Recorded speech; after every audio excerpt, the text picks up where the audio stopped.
नमस्कार दोस्तों, Bharat selection wing Lakhperabagh Barabanki के ऑफिशियल चैनल पर आप सभी का स्वागत है। डिक्टेशन रामधारी गुप्ता, खंड 1, प्रतिलेखन संख्या 16, स्पीड 40। स्टार्ट होगा 5 सेकंड बाद।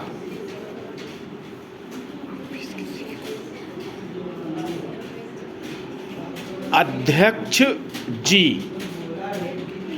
जिस समय पाकिस्तान ने भारत पर हमला किया था, उस समय उन्होंने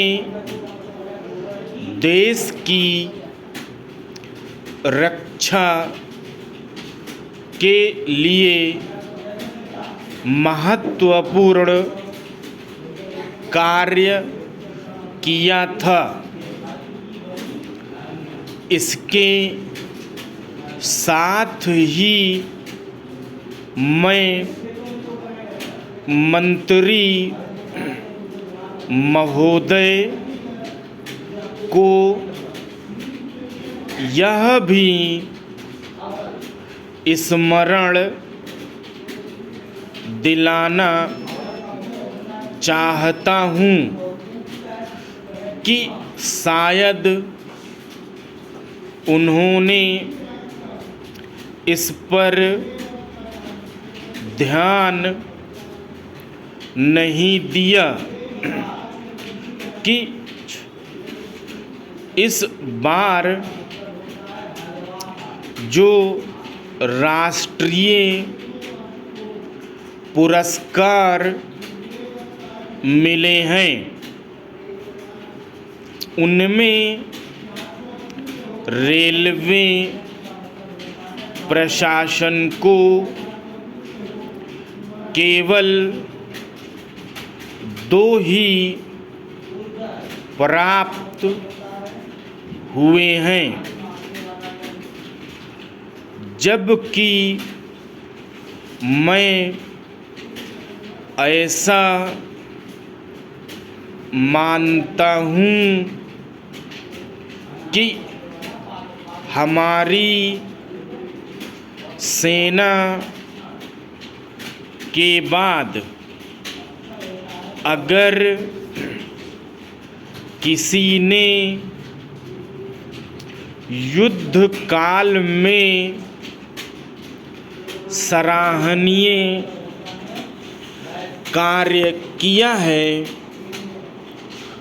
तो वह रेलवे प्रशासन अथवा रेलवे कर्मचारी और अधिकारी हैं। इसके लिए उनके मनोबल को बनाए रखने के लिए और उनको प्रोत्साहित करने के लिए रेल मंत्री को इस बात पर भी ध्यान रखना चाहिए और इसका प्रयास करना चाहिए कि जो भी इस तरह के प्रोत्साहन मिले, उनमें रेलवे कर्मचारियों का विशेष ध्यान रखना चाहिए। रेल मंत्री महोदय ने अपने वक्तव्य में भी रेलवे कर्मचारियों की प्रशंसा की है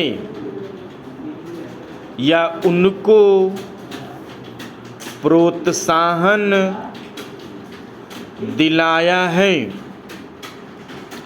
लेकिन यह प्रोत्साहन शांति काल में भी बना रहना चाहिए। रेलवे ने युद्ध काल में जो काम किया है वह तो देश की रक्षा का महान उद्देश्य था, लेकिन उसके बाद देश के निर्माण में या गरीबी मिटाने के लिए जो युद्ध होता है उसमें भी रेलवे कर्मचारी का मनोबल उसी तरीके से बना रहे, इसके लिए भी रेलवे मंत्री महोदय को कुछ कदम उठाने की आवश्यकता है। मैं ऐसा मानता हूँ कि वह किसी भी तरीके से करें, उनका तरीका कुछ भी हो, लेकिन उनको यह करना चाहिए कि जितने भी रेलवे कर्मचारी हैं, जो भी रेलवे को मुनाफा हो उसमें वह साझीदार हों।